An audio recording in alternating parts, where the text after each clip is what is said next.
조갑제 TV 시청자 여러분 안녕하십니까. 2022년 1월 5일 새벽 1시 31분입니다.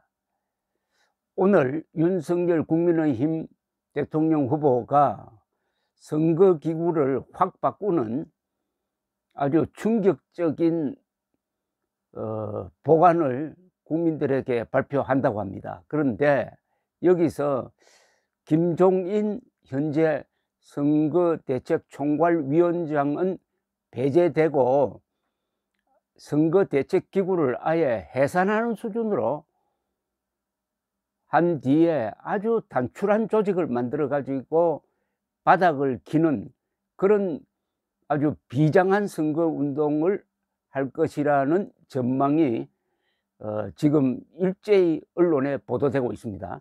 한국일보는 이런 제목을 달았습니다. 윤석열, 김종인 없는 대선 결심한 듯 홀로 서기로 새 출발한다, 이런 뜻입니다.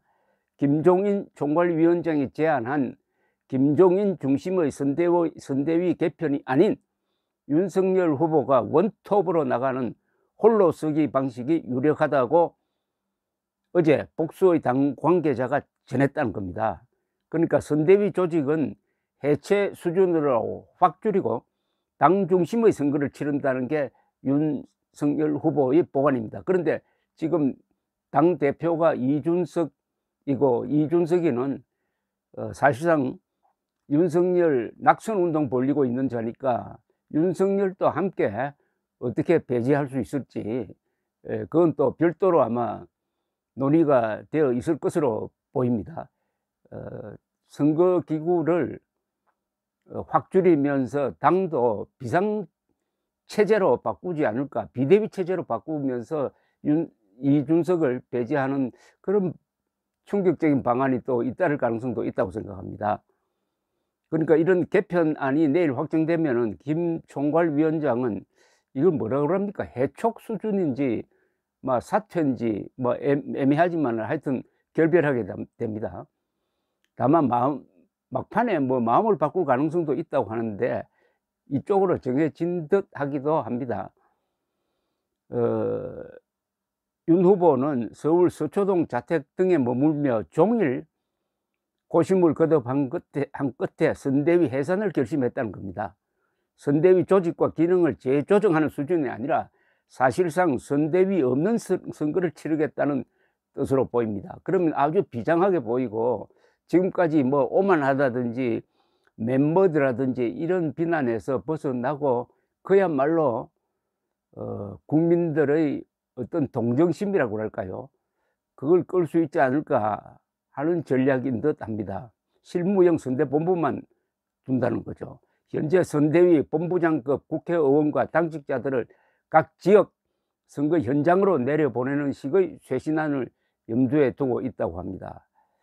윤 후보의 최측근이고 김종인 총괄위원장 및 이준석 당대표와 대립관계에 있었던 권성동 의원도 선대위 당무지원총괄본부장직과 당 사무총장직을 그만둘 것으로 알려졌습니다.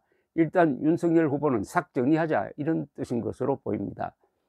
그런데 이럴 수밖에 없었던 단초는 김종인 총괄선대위원장이 이틀 전에, 즉 3일, 윤 후보와 아무런 사전 연락도 논의도 없이 일방적으로 선대위 전면 개편을 선언하고 사후에 윤석열 후보에게 알릴 뿐만 아니라 의원총회장에 나가가지고 앞으로는 선대위에서 시나리오를 써주면은 윤석열 후보는 연기만 하면 된다. 윤석열 후보는 경험이 부족해가지고 자기 마음대로 하면 안 된다. 우리가 시키는 대로 해야 된다. 이렇게 공언을 했습니다. 완전히 상황 노릇하겠다는 그런 이야기를 하니까 이거는 완전히 김종인 쿠데타가 돼버렸습니다.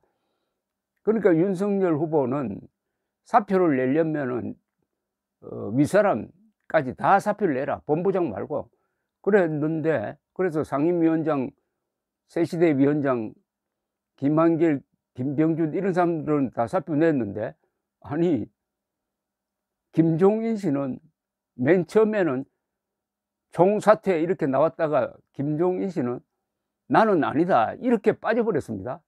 그러니까 윤석열 후보는 도저히 참을 수 없는 모멸감을 느낀 것으로 보입니다.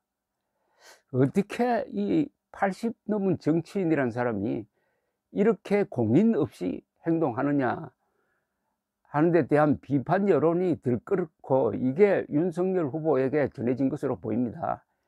김종인을 버리지 않으면 국민이 윤석열 후보 당신을 버릴 것이다.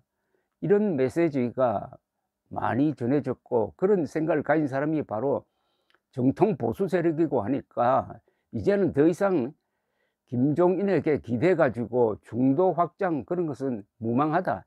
더구나 김종인이 꼭 해야 될 일이 하나 있었는데 자기를 따르는 이준석을 다 잡아 가지고 이준석이가 항명 돌출 활동 또는 윤석열 깎아내리는 이런 활동을 못하도록 제어를 해야 하는데 선대위에서 철수하고 상임선대위원장 집어 던져버리고 나와서는 당대표직은 가지고 있으면서 계속 윤석열 괴롭히는 걸 사실상 김종인은 방치했습니다. 거기에 대해서 한 번도 나무라지를 않았어요. 그렇다고 윤석열 후보가 앞장서서 나무랄 수도 없는데 김종인은 사실상 이준석의 이 해당 행위, 이적 행위를 뒤에서 부추겼다고 봐도 뭐 그렇게 틀리지 않을 거라는 저는 생각을 드는데, 그런데 이 모든 책임은 지금까지 지지율이 떨어지고 모든 책임은 윤석열에게 있다. 그러니까 앞으로는 윤석열이 우리 말 잘 들어야 된다. 김종인, 이준석이 잘못해가지고 해당 행위를 해가지고 윤석열 후보를 이렇게 괴롭힌 것은 싹 까먹어버리고 이게 다 윤석열이가 잘못한 거다. 이런 식으로 아래 사람이 윗 사람에게 뒤집어 씌우니까 아무리 그 통이 크다는 윤석열 후보인들 어떻게 이런 방향으로 가지 않을 수 없었다는 생각이 듭니다. 그런데 거기에 하나 더 붙여가지고 아예 선대위를 해체 수준으로 해버리고 아주 단출하게 되겠다. 저는 이게 먹힐 것이라고 봅니다. 야당 투사답고 이제는 도전자답게 악착같이 바닥을 기면 어떻게 되느냐. 다만 이 후유증이 좀 있긴 있을 겁니다. 후유증은 뭐 주로 기자들로부터 나오겠죠. 이준석, 김종인을 그동안에 밀어주었던 조선일보 등등의 이 언론이 이걸 내분으로 몰고 갈 가능성이 있습니다. 그러나 그것도 시간이 지나면은 윤석열 후보 쪽으로 관심이 다 쏠릴 거고 이준석도 지금 이미 여론으로부터 완전히 지탄의 대상이 되고 있으니까 무슨 소리를 하더라도 윤석열 후보 흠집내는 데는 오히려 역작을 부르지 않을까 생각됩니다. 어쨌든 이번에 윤석열 후보가 결단을 내리면은 김종인과 이준석 둘은 정치적 생명이 끝나는 거죠. 그러니까 이것은 장기적으로 봐서도 꼭 필요한 조치라고 저는 봅니다. 왜냐하면은 윤석열이 당선되든 낙선하든 김종인, 이준석은 두 사람이 짜고 지금 해왔던 그 행실대로 짜고 당권을 장악해 가지고 내년 6월 지방선거에서 공천권을 행사하고 그 다음에 김종인이가 바라던 바 개헌, 내각제 개헌으로 가려고 하는 그런 야심이라고 그럴까요? 야욕이라고 그럴까요? 노욕이라고 그럴까요? 그런 걸 숨기지도 않았습니다. 더구나 김종인은 뭐 공동정부를 만든다든지 이런 이야기를 하면서 실수만 하지 않으면 당선 틀림없다. 이런 이야기를 한가하게 하고 있다가 결국 이 지경까지 된 겁니다. 물론 윤석열 후보가 이 이준석,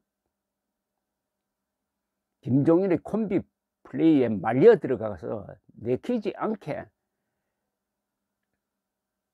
이준석의 어떤 무당 가출 그걸 달래는 과정에서 김종인을 정권을 가진 총괄선대위원장으로 영입한 데서부터 이게 잘못된 거죠. 윤석열이 김종인을 안 만났어야 됐습니다. 만난 뒤부터 이런 불행이 시작됐는데 그건 뭐 지나간 일이고 앞으로 2달 남겨놓고 열심히 뛰면은 얼마든지 역전승할 수 있는 시간의 여유는 있다고 생각합니다. 감사합니다.